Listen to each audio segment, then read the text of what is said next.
El Pentateuco presenta una absoluta diferencia con el contexto cultural del Medio Oriente. El certificado de divorcio daba derecho a la mujer de volverse a casar.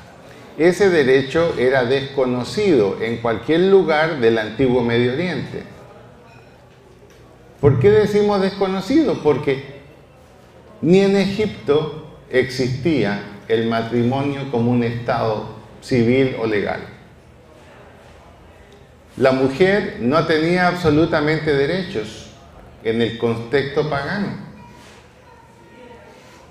El hombre tomaba a la mujer, echaba a la mujer, vendía a la mujer o mataba a la mujer. Recuerden que estamos hablando de una época en que la mujer no tiene los mínimos derechos respecto del hombre. Por eso no es extraño. En la cultura egipcia, las mujeres se compartían sin ningún problema. Por eso que nos vamos a encontrar con algo muy importante, que cuando el pueblo de Israel va a entrar a la tierra prometida, la gran advertencia que reciben es que no van a hacer como hacen los pueblos de allí. Van a tener que tener una normatividad completamente diferente. Esa fue la lucha de Moisés con el pueblo de Israel. Vamos a ver. Deuteronomio capítulo 24. Y salida de su casa, familia, podrá ir y casarse con otro hombre. Ahí está aludiendo al certificado de divorcio. Lo vamos a ir viendo poco a poco más amplio. Esta es la primera mención de divorcio. Deuteronomio capítulo 24. Y específicamente habla certificado de divorcio o carta de divorcio. Dice, si algún hombre hallare en la mujer alguna cosa indecente, le dará carta de divorcio y salida de su casa podrá ir y casarse con otro hombre. Por primera vez en la Biblia se nos va a mencionar que la infidelidad, la inmoralidad sexual, la infidelidad es rompimiento del pacto del contrato. Ahora, estaba el castigo por apedreamiento. Pero vamos a ver por qué, aparte del castigo de apedreamiento para los adúlteros, viene ahora el certificado. Ya después vamos a entender por qué. Hay similitudes de los códigos legales del Pentateuco y las culturas circundantes. Sin embargo, el propósito del Pentateuco es marcar ciertas diferencias. El mandato divino era: estos pues son los mandamientos, estatutos y decretos. Noten, Moisés le dice al pueblo de Israel, el ordenamiento jurídico legal de nosotros como pueblo no podrá ser similar a lo que tienen los pueblos paganos. Va a ser completamente diferente.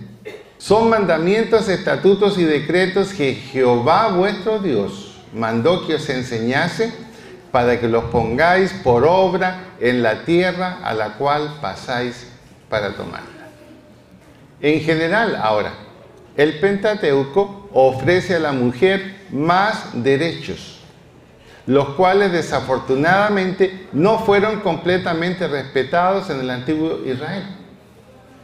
Este fue el problema al cual aludió Jesús más tarde en el Nuevo Testamento, cuando dice, Moisés permitió el divorcio por causa de la dureza de vuestro corazón. Le dice a los hombres. Los hombres judíos estaban felices apedreando mujeres. Ahora se contemplaba la carta del divorcio. Pensemos que en esa época muchas veces la acusación era falsa. Pero ¿quién iba a defender la mujer? No vemos en el Antiguo Testamento defensa a la mujer, excepto esta que comienza en Deuteronomio 24. En Israel estaban las prácticas de la poligamia. El Antiguo Testamento no prohibió la poligamia. Estaba el divorcio sin carta, es decir, en que simplemente el hombre echaba a la mujer. Y el divorcio más tarde regulado por acta de divorcio. No nos olvidemos que en el Antiguo Testamento la palabra para divorcio es la palabra repudio. Es la palabra que se usa. En cuanto a la poligamia, hay completo silencio y se acepta. Sin embargo, a partir de la ley de Moisés, se comienza a regular la poligamia. No se olviden que el pueblo de Israel comienza con un pagano. Abraham venía de un pueblo pagano. Abraham es tomado por Dios, es escogido por Dios y se va convirtiendo en el camino. Pero él venía de un pueblo pagano, Ur de los Caldeos. Por eso es que Abraham tuvo más de una mujer también, como lo vamos a ver. ¿Cómo se regula la poligamia? A partir de la ley de Moisés. Dice Éxodo: si tomase para él otra mujer, no disminuirá su alimento, ni su vestido, ni el deber conyugal. O sea, un judío podía tener varias esposas. Pero, ¿cuál era el requisito? A todas las tenía que alimentar igual. A todas las tenía que vestir y darle habitación en el mismo nivel. No podía tener una favorita. Y a todas tenía que atenderlas conyugalmente en la misma medida. ¿Cuál fue el resultado de esta norma? Que lentamente la poligamia fue desapareciendo del pueblo de Israel y solo quedó limitada a los reyes. Los reyes sí podían cumplir esta norma, pero un judío común no podía darse ese lujo económicamente, ni menos cumplir todos esos deberes. De manera entonces que la poligamia se reguló. Esta práctica está vigente actualmente y regulada en el actual Egipto, en los países de Oriente. ¿Por qué la mayoría ahora de los ciudadanos egipcios, por ejemplo, no practican la poligamia? En un viaje a Israel, conversando con un guía egipcio, él me decía, económicamente no se puede, porque está vigente esta misma norma. Alimento igual, vestido igual, habitación igual y deberes conyugales iguales. Entonces, el ciudadano egipcio solamente tiene una esposa. La poligamia actualmente en los países árabes, ¿quiénes la practican? Los jeques árabes, los dueños del petróleo, que sí pueden darse estos lujos. El divorcio ahora, sin acta o simple repudio, también estaba presente, pero no era permitido. Por lo tanto, la ley prohibía, por ejemplo en el caso del sacerdote, no tomará viuda. El sacerdote no podía tomar una viuda. Tampoco repudiada, es decir, una mujer que hubiera sido dejado libre sin carta de divorcio, sin certificado de divorcio. Una mujer que simplemente hubiera sido echada de su casa. Tampoco no podía tomar una mujer infame, es decir, de inmoralidad sexual pública, una prostituta, una mujer de mala vida, etc. Estas eran las regulaciones que comenzaron a ver tocante a este tema en la ley de Moisés. Repudiada. La palabra hebrea es la palabra garash. ¿Qué significa? Expulsar de una posesión, expatriar o divorciar, repudiar, arrojar, echar. Esto significa la palabra repudiar. Alude a un corte radical. Ahí tenemos otra vez lo que se decía al sacerdote. Algunos comentaristas bíblicos aplican esto a los pastores también. El divorcio con acta o carta de divorcio que permitía a la mujer volverse a casar. Muy importante, no es un mandamiento. En el corazón de Dios no está el deseo de que el matrimonio se rompa, de ninguna manera. Es una concesión. Es decir, es facilitar una solución a un problema que Dios nunca desea que se presente. Partamos afirmando eso. El divorcio de ninguna manera está en el propósito del corazón de Dios. Nunca estuvo. Es una concesión para facilitar una solución. Concesión que Dios permite a través de Moisés. Marca una diferencia con todas las culturas circundantes. ¿Por qué?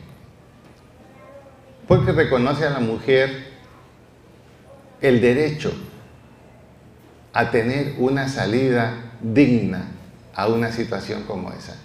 Segundo, no la quita de la vida comunitaria, le permite volverse a casar. Quizás hubieron muchos divorcios injustos en el Antiguo Testamento. Y la prueba de que hubieron divorcios injustos está en Deuteronomio 24.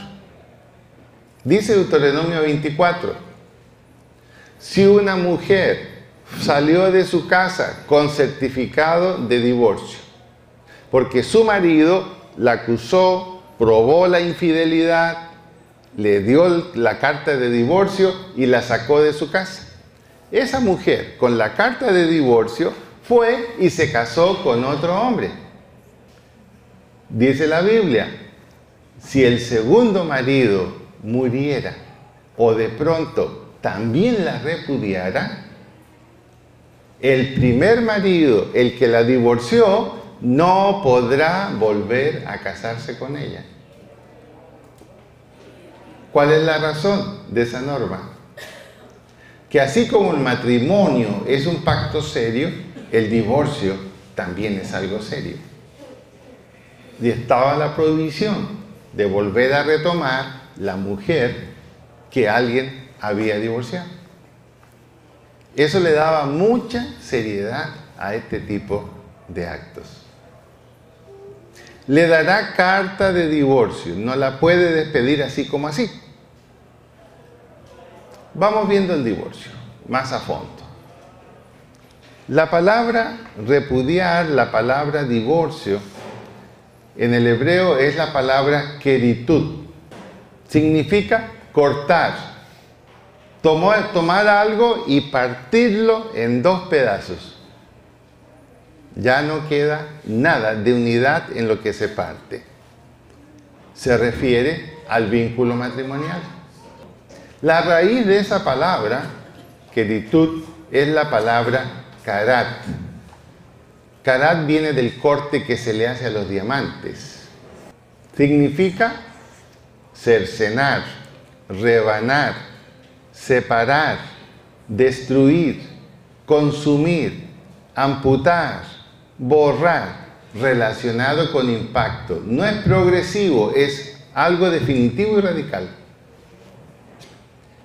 Ahora, si este es el significado de la palabra divorcio en el Antiguo Testamento, y vamos a ver que en el Nuevo es igual, surge una pregunta. ¿De dónde salió la palabra separación matrimonial?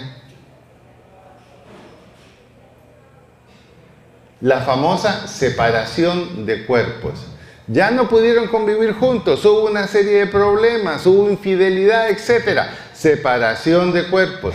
No existe ese estado en ninguna parte de la Biblia. Las versiones antiguas, que en 1 Corintios 7 dice separación, es simplemente porque no nos atrevimos a poner la verdadera palabra que ahora sí está. Una de las cosas buenas de la nueva versión internacional, que ahora está la palabra divorcio. Porque eso es lo que significa la palabra en el original. pero lo decíamos al principio, influidos por la cultura católica, que ha producido las separaciones matrimoniales, más infidelidades y más problemas.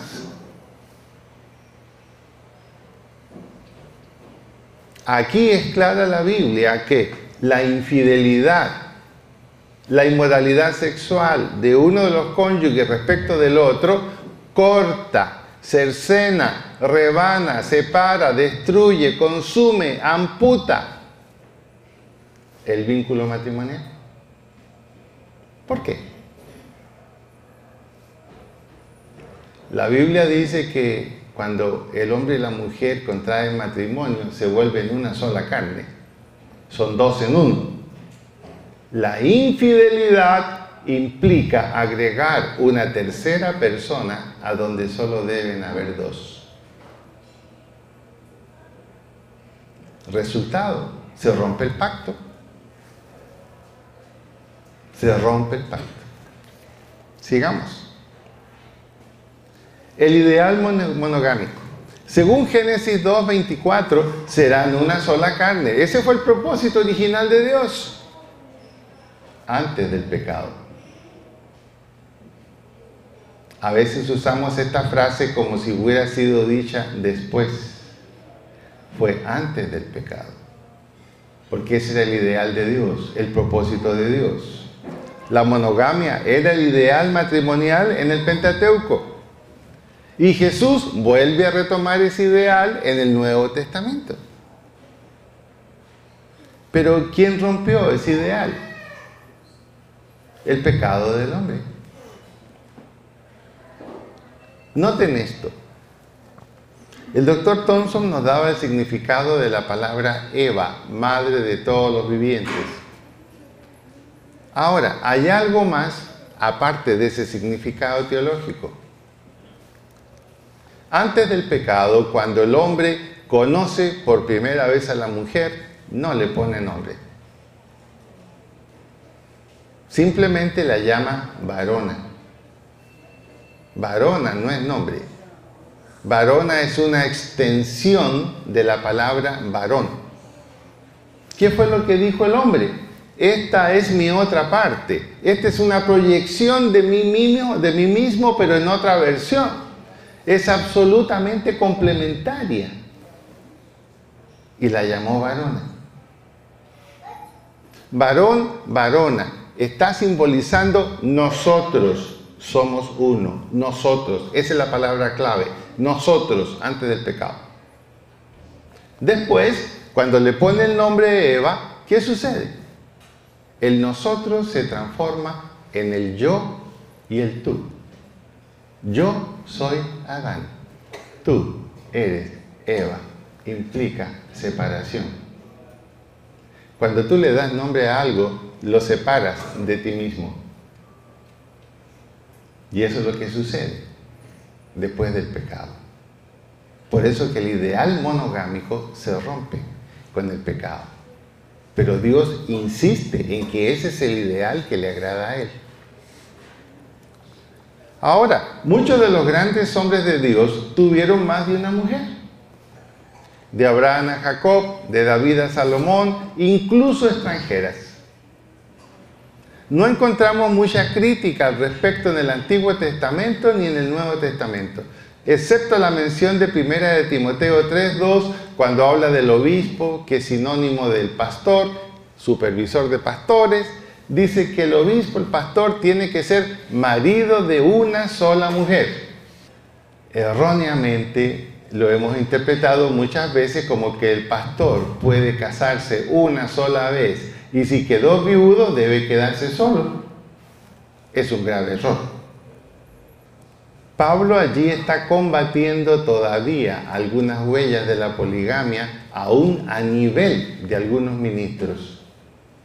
Y por eso él establece marido de una sola mujer. Un solo hombre con una sola mujer. Por lo tanto, los viudos, Pablo mismo recomienda que las viudas jóvenes, ¿qué tienen que hacer? Casarse. ¿No podrían casarse con otro viudo? No hay ninguna prohibición al respecto.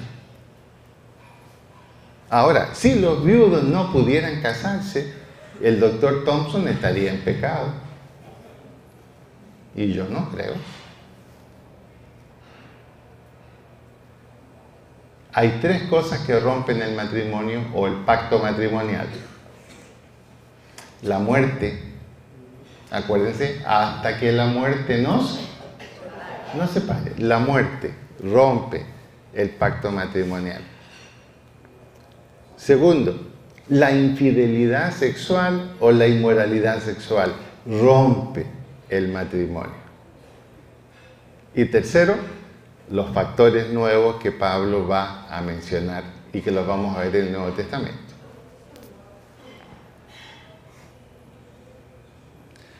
Contrario al ideal monogámico de Génesis, Abraham se divorció de su mujer Agar, la esclava, y el registro bíblico muestra la aprobación de Dios. ¿Le suena extraño esto? Vamos a ver. Génesis 21, 10 al 14. Si tiene su Biblia, háblala para que esté seguro que yo no estoy haciendo ninguna mala interpretación. Porque después de esto que estudiemos, o usted obedece lo que dice la Biblia, o va a tener que arrancar las páginas de esa Biblia. Veamos la historia. Promesa de Dios a Abraham y a Sara, su mujer. Tendrán un hijo. Esa fue la promesa. Abraham recibe la promesa cuando tiene 75 años. Pasa el tiempo, la promesa no se cumple, pasa el tiempo, la promesa no se cumple. Y Sara empieza a preocuparse. Y a Sara se le ocurre una brillante idea. Le dice, Abraham, la solución está en nuestras manos. Aquí está mi esclava Agar. Tómala por mujer. Puede parecer una frase sin gran significado. Tómala por mujer. Tómala como tu mujer. Pero esa era la frase que se usaba para tomar a una esposa. Y Sara le está recomendando, tómala. Hazla tuya. ¿Cuál era la idea de Sara? Que si su esclava quedaba embarazada, en el momento del parto, Sara recibía ese bebé en sus brazos. Y al recibir ese bebé en sus brazos, estaba haciendo uso del método de adopción que se usaba en esa época. O sea que la idea de Sara no era mala. Tengamos un hijo adoptivo, ya que no lo podemos tener propio, tengámoslo adoptivo. Pero hagamos las cosas legales. No es que simplemente te acuestes con la esclava Agar, tómala por mujer. Abraham no lo pensó dos veces. El padre de la fe miró, la encontró interesante y dijo, bien. Imagínense, el padre de la fe se olvidó de la promesa, se olvidó de su fidelidad, se olvidó de todo. Agar debe haber sido más joven, más atractiva, y fue muy obediente con la voz de su esposa. Bueno, ¿qué esposo no sería obediente si la esposa le propone eso, no? Como tú digas, mi amor, como tú digas, cariño. Pero vino un problema. Cuando nace Ismael, Abraham, todo su interés, ¿hacia dónde va? Hacia Ismael y hacia la mamá de Ismael. Y la mamá de Ismael, Agar, ahora se siente la dueña de casa.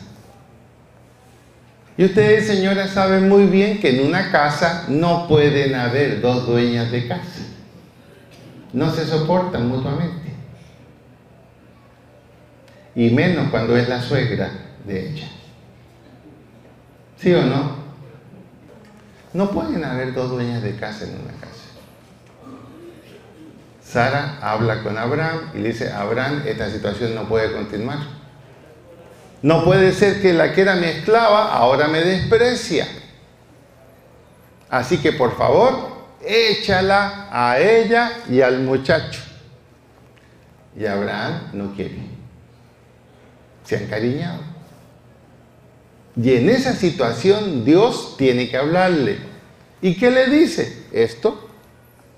Entonces dijo Dios a Abraham, no te parezca grave a causa del muchacho y de tu sierva. En todo lo que te dijera Sara, oye su voz, echa a esta sierva y a su hijo. Y Abraham la despidió. Aunque les parezca raro, Dios aprobó el repudio. Veamos. Abraham simplemente la despidió. La palabra despidió en el hebreo es la palabra shalaki. Significa enviar lejos, soltar, despachar, arrojar, repudiar. Es decir, se divorció, pero sin carta de divorcio. No existía todavía. Aquí la única diferencia es que Dios se hizo cargo de Agar y de Ismael. Por lo tanto, entonces, el primer divorcio en la Biblia y aconsejado por Dios, ¿cuál fue? Ahí está. Si no está de acuerdo, saque esas páginas de la Biblia. No tiene otra. O sea que Abraham fue como nosotros, común y corriente. No podemos poner a Abraham como a Adán a echarle la culpa a Dios. La mujer que tú me diste me hizo caer, porque se acostó con ella. ¿Quién lo obligó? No fue plan de Dios. Tan evidente que no fue plan de Dios que a partir de Ismael han venido todos los problemas que tiene el Israel moderno. Lo correcto hubiera sido en Abraham decir, no, yo confío en la promesa de Dios. Pero el hombre disfrutó, se acostó, tuvo un hijo. Y después la solución al problema tuvo que ser esta. Los grandes hombres de Dios no fueron diferentes a usted y a mí. No hay justo ni a un uno, dice la Biblia. Ahora, noten esto, cómo Dios no violó la ley. Ni Dios violó la ley. Note esto. Más tarde en la ley de Moisés, en Éxodo 21, 7 al 11, dice lo siguiente. En el caso de una esposa que es esclava, Agar, ahí está el caso de Agar, se le deja en libertad sin ningún pago. O sea que Abraham, por consejo de Dios, actuó en consonancia con lo que más tarde fue el precepto legal en la ley de Moisés. Agar era una esclava, Sara no. Cualquier otra esposa sería dejada libre, según la ley, con la devolución de su dote. Ese es el caso de Abraham, ahí está. No sé si eso le satisface esa respuesta. Es la única Biblia que tenemos, así que no hay otra. No hay otra. Ya si vamos a la Biblia de los mormones tendríamos otra respuesta, pero en esta no. Según Deuteronomio 24, 1 al 4, la mujer divorciada debía recibir un acta de divorcio y dejar el hogar marital. La causa era cosa indecente. Como dice allí, si encontrare en ella cosa indecente. Hay que definir qué es cosa indecente. ¿Por qué Moisés usó esa frase? En el hebreo es herbat davar y significa negocio, asunto, palabra, declarar, contestar, divulgar, indecente, inmundo, descubierto, vergüenza. ¿Cómo se entendió entonces? En el contexto de la ley y en el contexto del pueblo judío. Inmoralidad sexual, infidelidad. Esa era la cosa indecente. Y cuando esa cosa indecente se presentaba, entonces el hombre podía despedir a su mujer legalmente con una carta de divorcio. Y la mujer con esa carta de divorcio podía ir y casarse con otro hombre. Tenemos que reconocer que dicha afirmación se presta a múltiples interpretaciones. Sin embargo, mire lo que dice la Biblia. Por eso es bueno remitirse a lo que dice la Biblia. Y aquí está literalmente.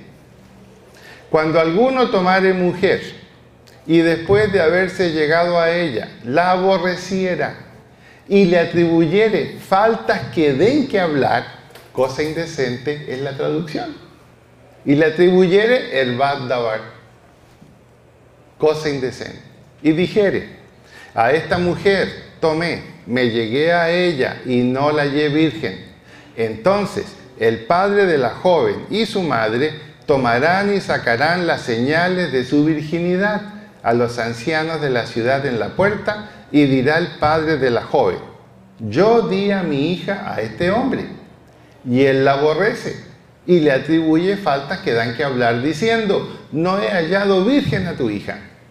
Pero ved aquí, las señales de la virginidad de mi hija, y extenderán las vestiduras delante de los ancianos de la ciudad. Terrible para una mujer tener que demostrar su inocencia, ¿no? En esa época. Entonces los ancianos de la ciudad tomarán al hombre y lo castigarán. Le multarán con 100 piezas de plata, las cuales daría el padre de la joven, por cuanto esparció mala fama. La acusación era falsa. Mala fama sobre una virgen de Israel. Y mire el castigo. Y la tendrá por mujer y no podrá despedirla, divorciarse en todos sus días. Aquí vemos que la intención de la ley de Moisés es proteger los derechos de la mujer. Cosa que no sucedía en la cultura pagana. Aquí están los derechos de la mujer. Incluso ya se está regulando que una acusación falsa no generaba el divorcio, al contrario, ¿qué generaba? Generaba una multa y un castigo bien serio. Se la tendrá que aguantar todos sus días. Yo me imagino a esa mujer después riéndose. Échame ahora, pues a ver, quéjate ahora. Obligado legalmente. Hermanos, si ustedes se fijan, esto hace que la ley de Moisés obligue a tomar muy en serio el matrimonio y muy en serio el divorcio. No era una cosa deportiva. El divorcio sin causa real no era permitido. Y ahí está el ejemplo. Resultaba en penalidades financieras severas, como este caso. Sin embargo, el problema ¿dónde está? Murió Moisés. Y Moisés parece que era la figura de respeto que mantenía la ley en aplicación. Lo sucede Josué. Josué hace hasta donde puede. Pero llega un momento en que ya el mismo Josué se aburre de poner orden. A tal punto que reparte la tierra y les dice, bueno, ustedes hagan lo que quieran, yo ya los aconsejé, ya les dije lo que tenían que hacer, en lo que respecta a mí y mi casa, nosotros serviremos a Jehová, punto. Luego viene la época de los jueces. Y cuando viene la época de los jueces, encontramos esta frase. Cada uno hacía como le parecía. ¿En manos de quién quedó la ley? En manos de los rabinos y los sacerdotes. Y los rabinos, como buenos hombres, dijeron, esto tenemos que arreglarlo porque los hombres necesitamos más libertad. Y miren lo que pasó. Con el correr del tiempo, los rabinos comenzaron a dar su interpretación a la causal del divorcio. Y no solo a esto. Aparte de la ley de Moisés, se inventaron otras colecciones de leyes. Por ejemplo, la Mishnah, que es como 10 veces más grande que la ley de Moisés.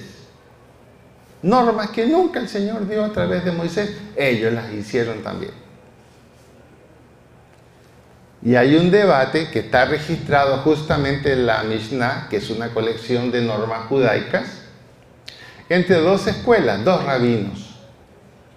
La escuela de Shammai, el rabino Shammai, dice, un hombre no debe divorciarse de su esposa a menos que encuentre en ella alguna cosa indecente, como está escrito, porque encontró en ella cosa indecente. O sea, esta escuela decía, no puede haber divorcio si no es solamente a causa de infidelidad sexual, tal como Moisés lo había dicho. Pero la otra escuela de otro rabino, Hillel, más liberal, que planteó, aun si ella echa a perder su plato, su comida, eso también es cosa indecente. ¿Cómo le parece? Se llegó después a la situación que si la esposa al esposo no le decía mi señor, era causal de divorcio. Se perdieron los derechos de las mujeres otra vez. El problema estaba aquí. Erbat Davar. Ellos la interpretaban en forma diferente. Decían, la palabra cosa aparece superflua. Literalmente, la frase cosa indecente significa indecencia en algo o quizás desnudez en algo. Comenzaron a torcer la palabra de Dios. Parece raro, pero es lo mismo que hacemos nosotros. No es diferente a lo que hacemos nosotros. Cuando nos da miedo un mandamiento y no queremos confrontarlo tal como es, ¿qué hacemos? Lo torcemos, pues. Ejemplo, la Biblia dirá esto, pero el manual de normas de nuestra iglesia dice otra cosa. Tenemos nuestra propia Mishnah. Y a veces el manual de normas de la iglesia, el manual de disciplina de la iglesia, es más fuerte que la Biblia, pero lo dice el manual de la iglesia y punto. ¿Y cuántos abusos y errores hemos cometido por eso? Y no nos damos cuenta que estamos pecando contra Dios. Con razón Billy Graham dice, en el juicio final se van a levantar los de Sodoma y Gomorra y van a reclamar por qué Dios fue tan duro con ellos y tan complaciente con nosotros. Dios no le perdonó una a Sodoma y Gomorra. ¡Pum! Desapareció Sodoma y Gomorra. Y hoy en día, hermanos, los pecados de Sodoma y Gomorra son una matiné infantil comparado con los nuestros. Y no es que en la iglesia no tengamos Sodoma y Gomorra también. La escuela de Hillel concluía al hacer la exégesis que en la frase habían dos asuntos diferentes como base para el divorcio. Estos son los liberales, los que torcieron la palabra. Cosa o asunto, cualquier cosa considerada indecente. Indecencia, conducta moral en lo sexual. Dijeron, las dos cosas se pueden interpretar. En cambio, la escuela de Shammai tomó la frase completa, cosa indecente, y entendió que se refería a adulterio, conducta moral indecente. Esta escuela conservadora aceptaba también lo que decía Éxodo en cuanto a la poligamia, las tres obligaciones, alimento, ropa y amor. Y ellos agregaron los deberes conyugales cuya negligencia e incumplimiento eran causal de disolución. Los deberes conyugales eran mutuos. Esta fue la escuela que siguió la norma mosaica. En el siglo II antes de Cristo, esta escuela de Hillel, la más liberal, era la que dominaba el panorama jurídico de Israel. Y ya llegaron a decir lo siguiente: si no le agradare, si ella no encuentra favor ante sus ojos, por haber hallado cosa indecente. Ejemplo, ya no era tan bonita, era cosa indecente. Algún defecto que se hizo más notorio con el tiempo, era cosa indecente. Lamentablemente para este tiempo la escuela de Shammai casi había desaparecido, por lo tanto prevaleció el concepto de Hillel. Si quieren comprobar esto, lean el libro de Malaquías, ahí está. La gran queja de Dios a través del profeta Malaquías es la deslealtad de los hombres con las mujeres. La gran queja del profeta Malaquías al pueblo de Israel. Incluso el profeta les dice: el altar de Jehová está lleno de las lágrimas de vuestras mujeres. Han sido desleales con las compañeras de su juventud, con la mujer de su pacto. Lean Malaquías. Y cuando lean Malaquías, van a entender por qué Dios se silenció después 400 años y no hubo profeta en Israel. Dios cortó su relación con el pueblo de Israel por 400 años.